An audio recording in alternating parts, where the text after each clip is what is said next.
Hello, good morning, and welcome to our last class, which is dedicated to English grammar. My name is Mariola Ochotnikova, and today we are going to cover the last topic. Since we have already covered present tenses and the past tenses, then our today's class will be devoted to the future tenses. This is a very interesting topic, given the fact that actually when I talk about it to my students, they are usually quite surprised with the fact that, yes, not only will is an option when we are talking about the future. For some reason, which I can't understand and discover, many people think that the only way to express our future plans and intentions is to say, I will do something. Which is partially right, because obviously when you say that I will do something, it means that you are talking about the future. The problem is that there are more constructions that express future wishes and plans, and will is not always the best option for that. So let me share my screen as always.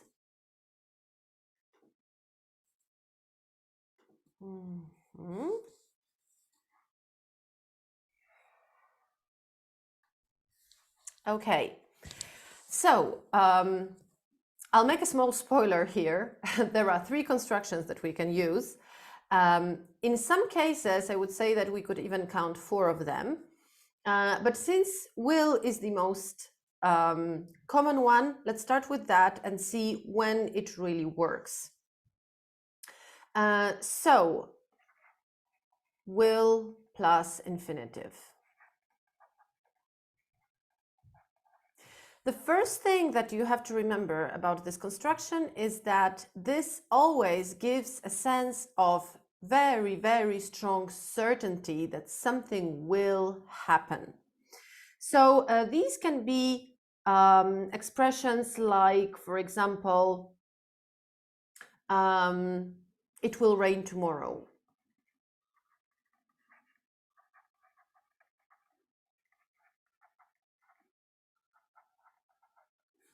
You can say that if you are really certain about that, or you give this information based on what you have heard from specialists on the weather forecast, and they told you that it will rain tomorrow, so you just repeat that and you say, yes, it will, I'm sure about that, because, you know, scientists say so. Then the second option that we could use as an example is a strong, strong promise. I think you all know the situation when children want to play or go out, and their parents say, no, you have to do your homework first. And what do children do then? They say, oh, mommy, please, please, please, I promise. Please, please, please, I promise I will do my homework.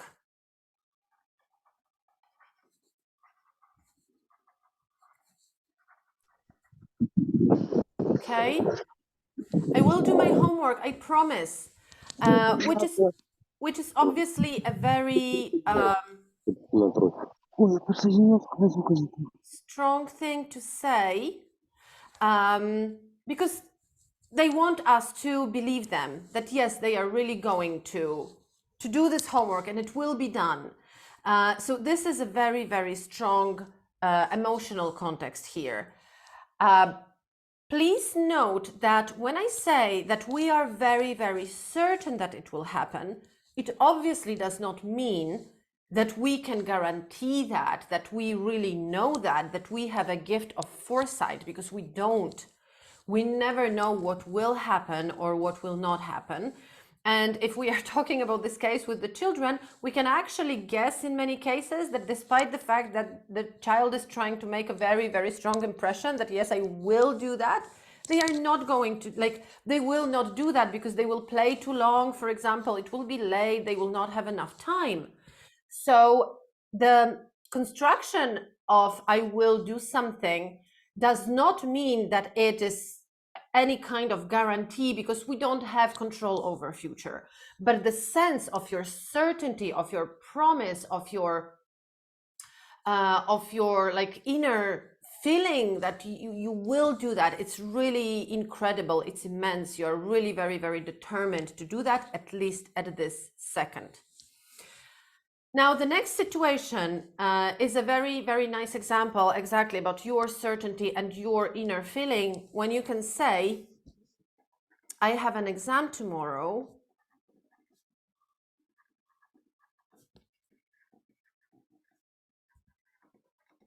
but don't worry, I will pass it.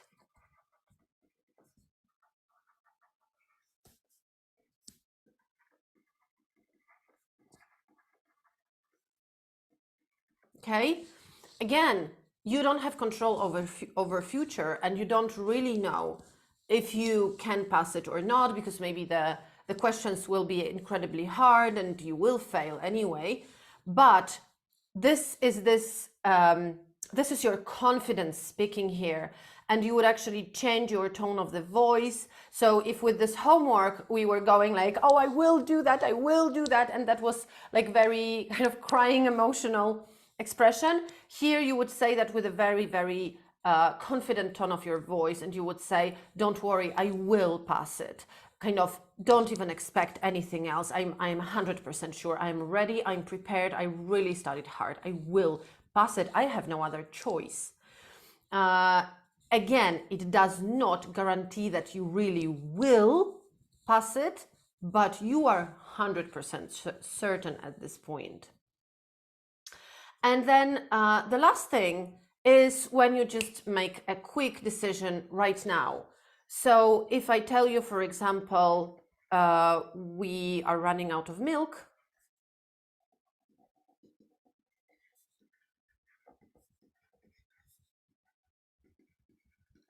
you can say, oh, don't worry, I will buy it.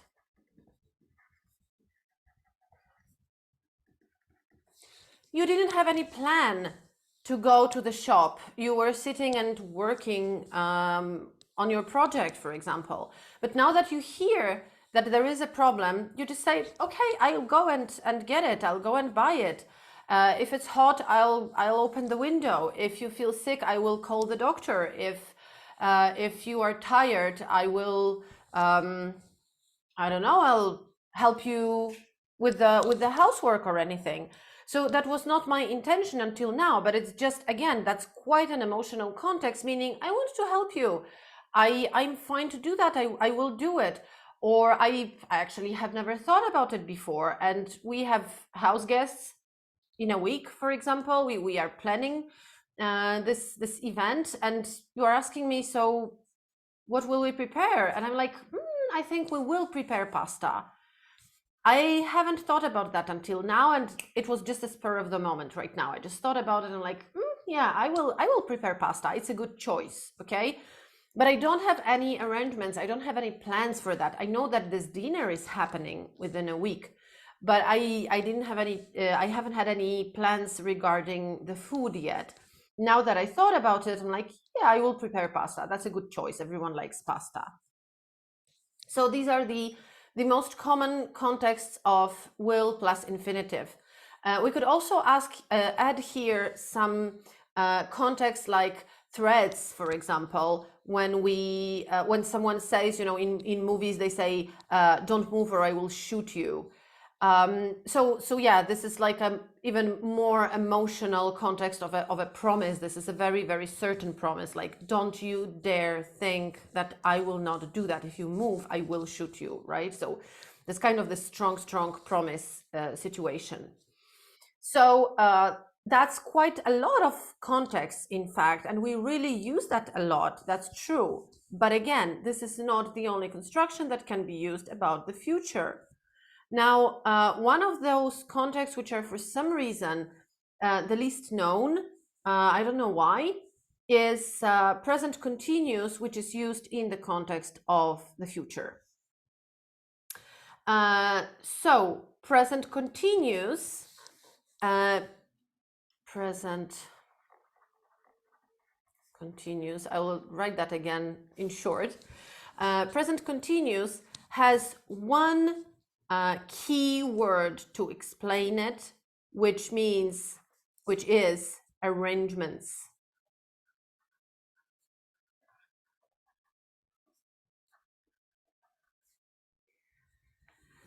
So if you say that I am going to London next week,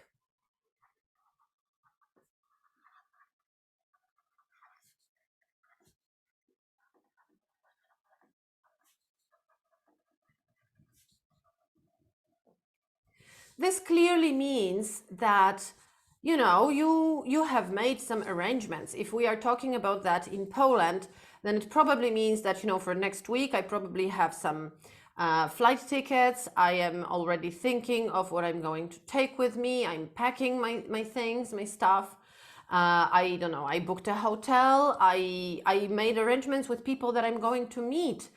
So I called them. We arranged again some meetings, lunches, whatever it can be. Even if we are talking about that in the UK, if I'm saying that I'm going to London next week, that still might mean that I took some days off. I talked to my boss, or maybe this is a business trip, and so everyone knows about that. So again, I am somewhere, I don't know, marked in HR as a person who is going on a business trip. I will get some business trip money for that. And again, there is a hotel involved, some transportation, be it my car, be it a train or whatever. But it's been all thought of. It's not just when you just say, oh, okay, I will go to London and buy some presents for Christmas. There are no arrangements whatsoever. It's like, okay, we don't have presents, we need to do something, so maybe I will go to London, why not? It just happened right now, this thought. So if I say I will go to London next week, there are no arrangements. When I say I'm going to London, there must be something fixed, something ready, something discussed with someone, and there are some specific plans. Now, interestingly, we can obviously mix two future tenses in one sentence if the context requires that. So imagine a situation that a colleague is telling you, we need some, let's say, some tools for this project.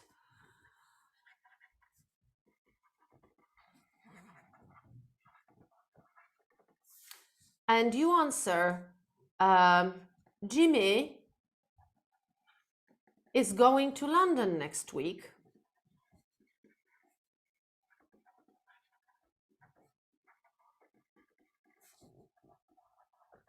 So he will buy them.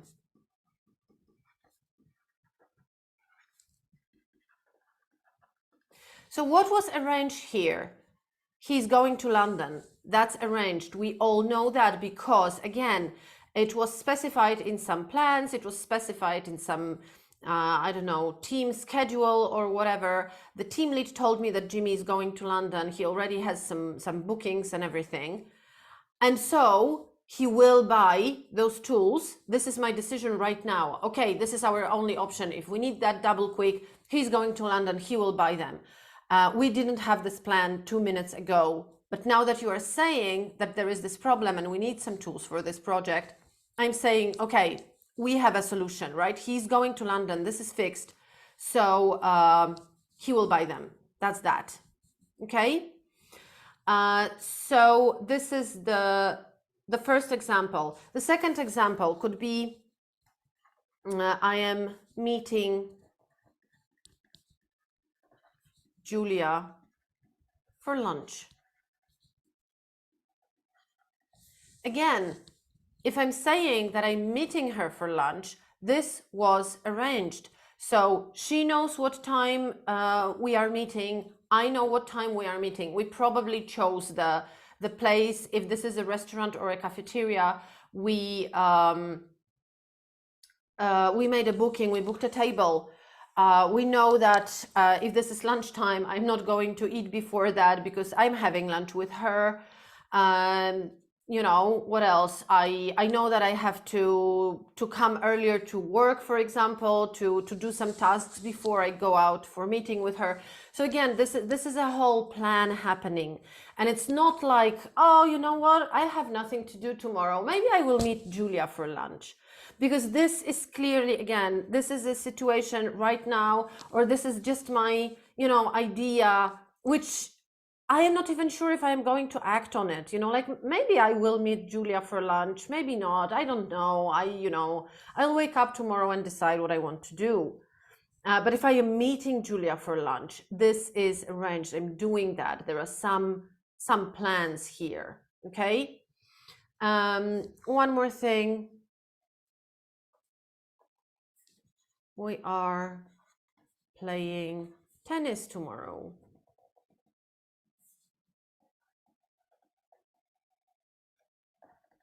So again, if I say that we are playing tennis tomorrow, then it means that whoever it is, we, be it only me and my husband, or maybe we and our friends, so a bigger group of people, we all know about it. It's been discussed.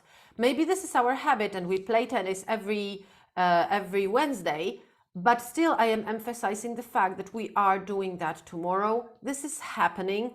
And you know, like we have booked a court, we don't have any other plans, we cancel all other arrangements, we don't accept any invites or anything, because we are playing tennis tomorrow. Okay, so this is a sure thing. This is just this, you know, this is happening. And so if we are talking about the weekend plans, for example, we have two options to ask about that. We usually either ask, what are you doing at the weekend? Because here you are, we always assume that you have some plans and you have thought about it in advance. And so what are you doing at the weekend? Because if you are going shopping, then this is your arrangement. You already, I don't know, you make a list of shopping, you already, you know, think of what to buy, what you need and stuff. If you are visiting your friends, then this is probably arranged with your friends, right? So whatever is your plan, you would say about that in present continuous.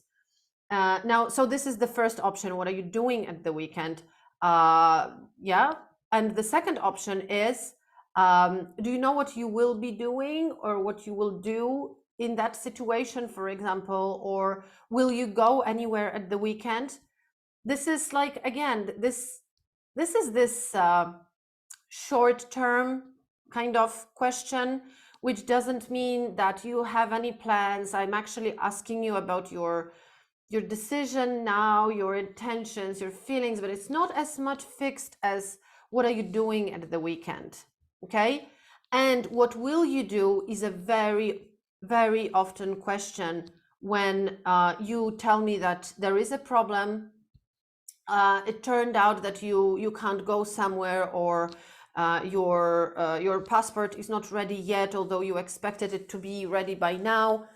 And so I ask you, so what will you do now?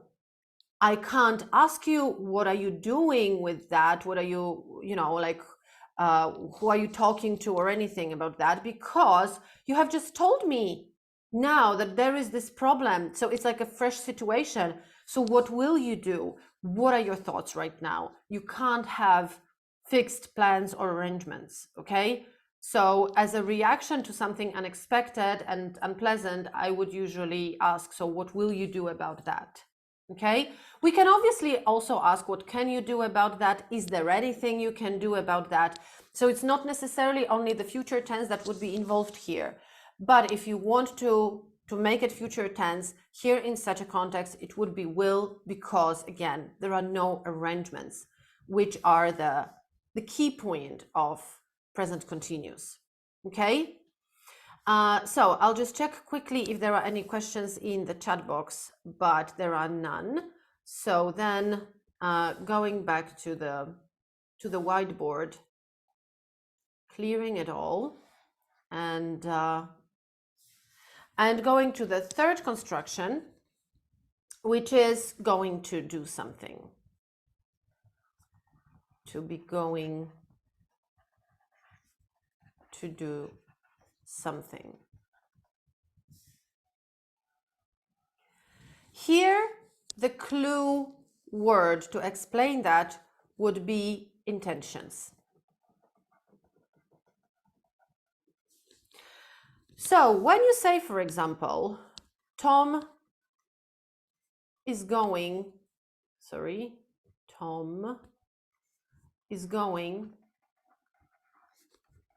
to sell his bicycle.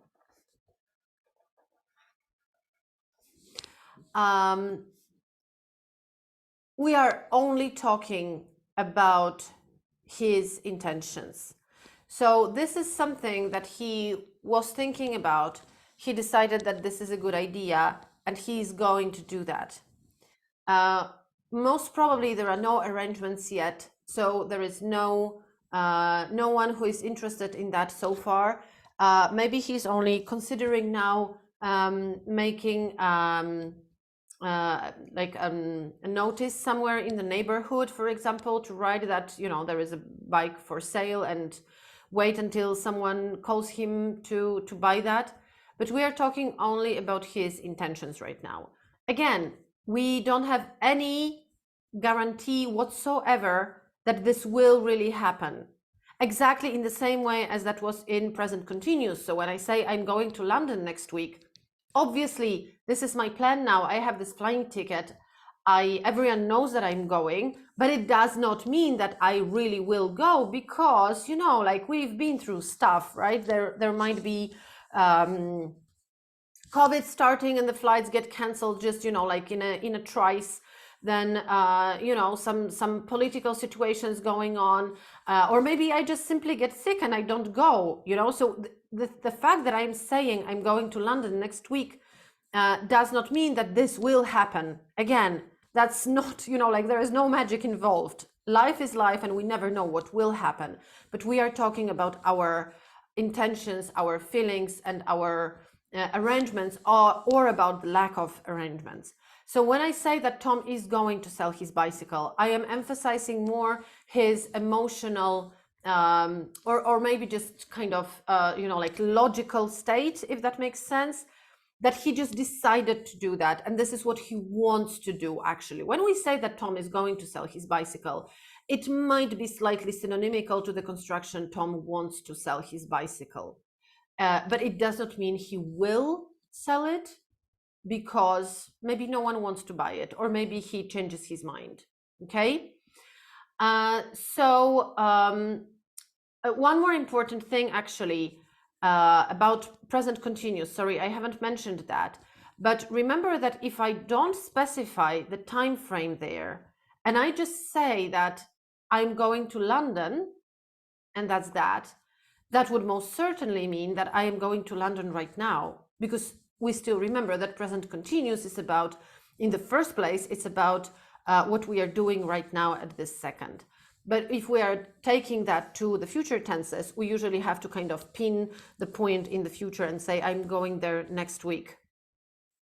Now, when we say he's going to do something, we don't know when, actually. So we can't even pin anything, because if he knows when, in this context, like, he's going to sell his bicycle on Saturday.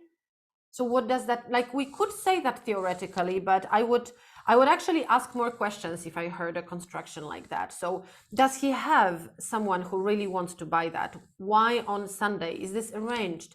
Because actually, if this is arranged and he's just waiting for this Sunday until someone comes to town to take this bicycle and pay for it, then I would most probably say he's selling his bicycle on Saturday or Sunday, whatever the day was, right? That was arranged. But he's going to sell his bicycle shows more of his kind of preparation for that, and his decision to do that he's ready and he has to do that. Now, the second option, I'm going to visit my grandmother next summer.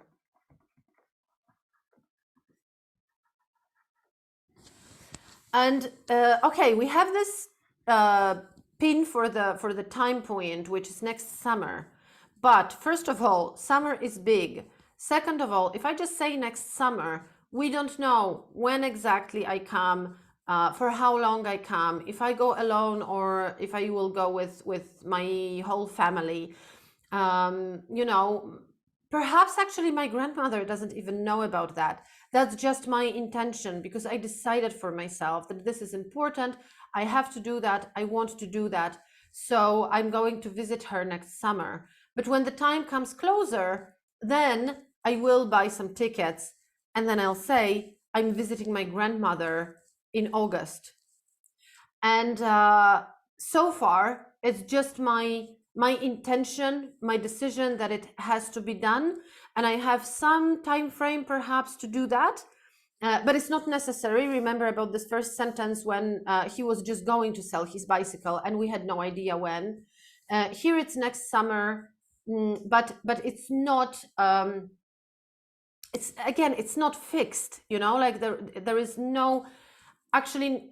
You know, so if I tell you I'm visiting my grandmother next summer, logical question would be, when exactly, for how long are you going, how are you going, is your grandmother happy about that, because she obviously knows about it. Now, if I'm telling you I am going to visit my grandmother next summer, the logical questions would be something like, do you have any idea when specifically, for example? Have you thought for how many days you can go? And these would be more questions about whether or not you have, considered something, whether or not you have thought about something. But I can't ask you here, when exactly are you going? Because you don't know, you are just going to visit. So you don't have any arrangements and we can't say when exactly, okay? And one more example,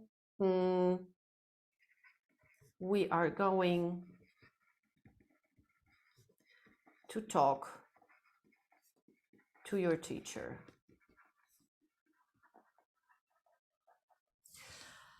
That would most probably mean that this is our intention. So your father and I decided that it's time to talk to your teacher about something because, for example, we are moving to another city and we have to talk to your teacher. So we are going to do that. You don't have to do that. Don't worry about it. We are going to talk to your teacher.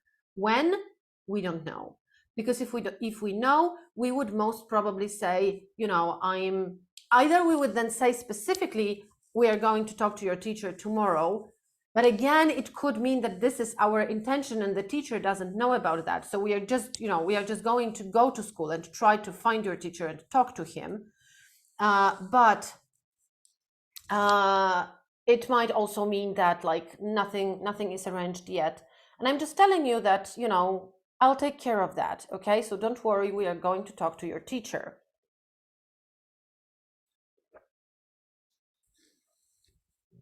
So that's that.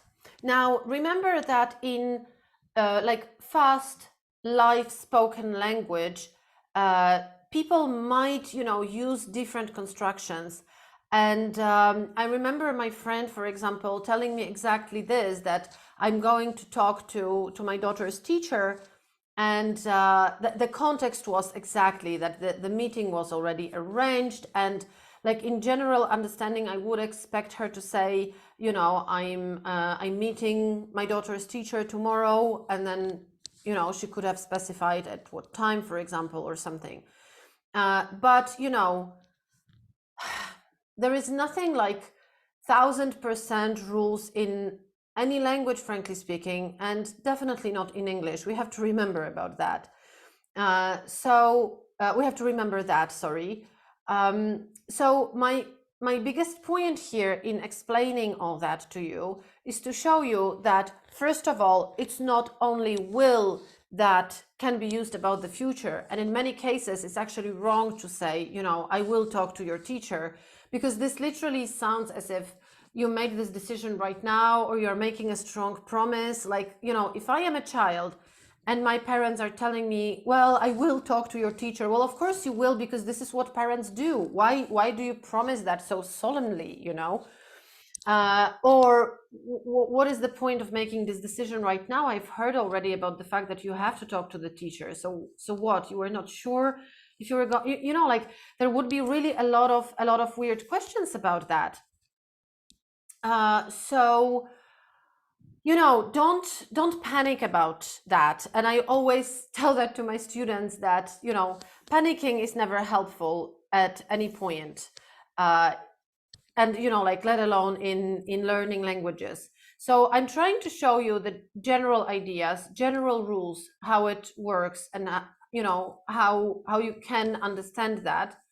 But then it's your kind of responsibility and your task to listen to different contexts, to read, you know, course books, to read, you know, literature and real books, and just analyze. So why do they say this or that here? And you know, this intuition, this like, yeah, this intuition will just come to you. You will understand how to use it. And you see, I say you will understand how to use it because I kind of promise you that if you read books in English, you will understand how to use that. Now, two more things that I wanted to explain to you today. The first one is that sometimes when we could use will, we could also just skip it and use present simple. So the first situation, because generally will might sound a little bit, you know, like dramatic and emotional or ironic or anything like that. So a nice example was when I visited my friend in the UK a couple of weeks ago, and her children made a note for me in bedroom, which they prepared for me, and they wrote, "We hope you enjoy your visit." So they could have written, "We hope you will enjoy." I'll put that in brackets because it was a possible option. They could have written that. Why haven't they? Because this will would sound very, very dramatic and formal. We hope you enjoy your visit was it, and it didn't mean so that they clearly meant it about the future. So it was not like this present simple tense, we hope you enjoy in general now every single step of the way. But they clearly wrote that before I arrived, and they meant it about the future, that I will enjoy that. But this, I hope, we hope you will enjoy your visit, would sound either super, super formal or kind of ironic, dramatic, you know, like, we hope you will enjoy your visit, you know, but we have, you know, made some traps for you, you know, you might encounter some weird, you know, ghostly sounds at night or something, but we still hope you will enjoy it. You know, this kind of, I don't know, like joke or irony.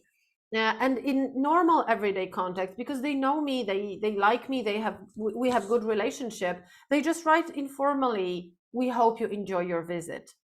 And the same would happen if, for example, I say, "I hope he brings,"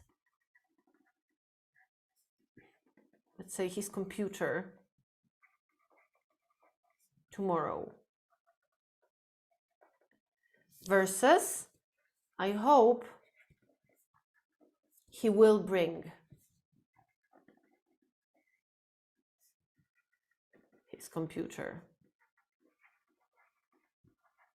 tomorrow."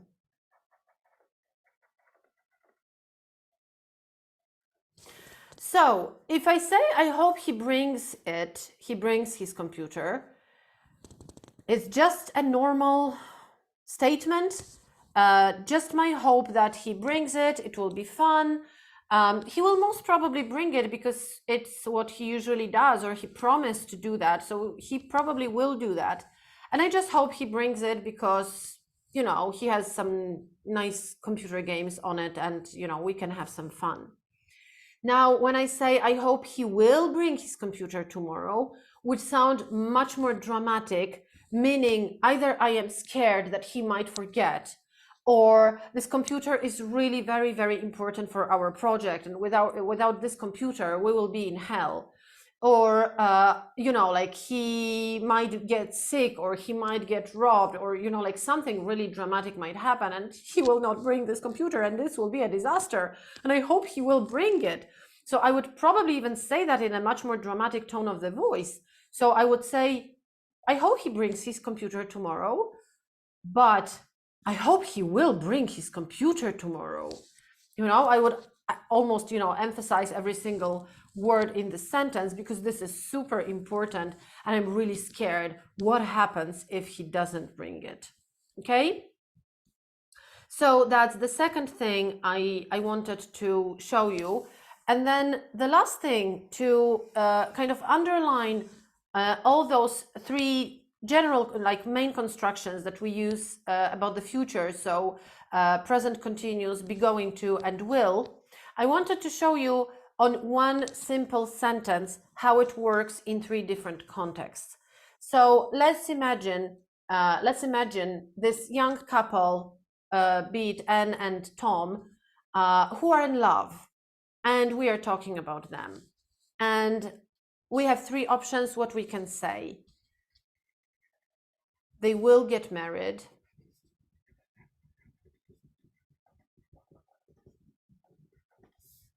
They are going to get married.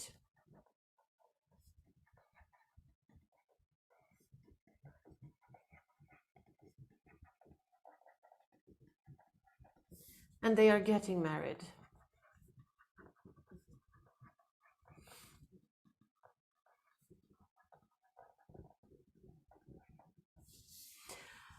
What are the differences here? If I tell you they will get married, it most probably means that this is kind of my prediction, for example, or my promise. Like, I look at them, I just see how much in love they are, how they look at each other, how they just really, they can't live a minute without each other.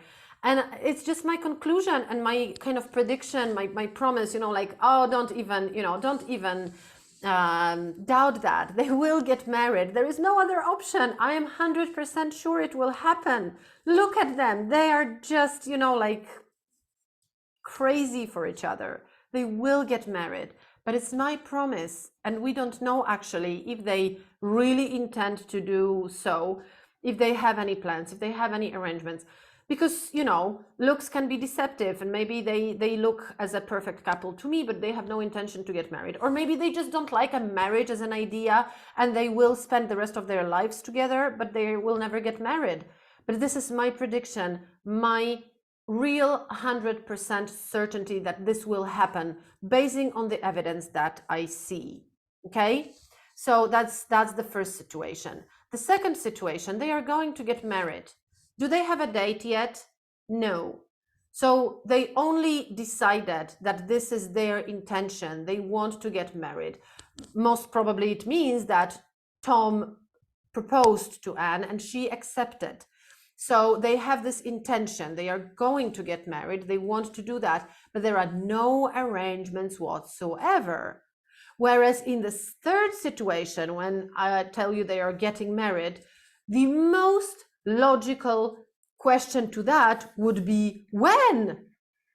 Because this is obviously the first arrangement which we make about a marriage, right? About a wedding. We need to decide on a date before we invite people, because if we invite them, we need to know for what date to invite them, right?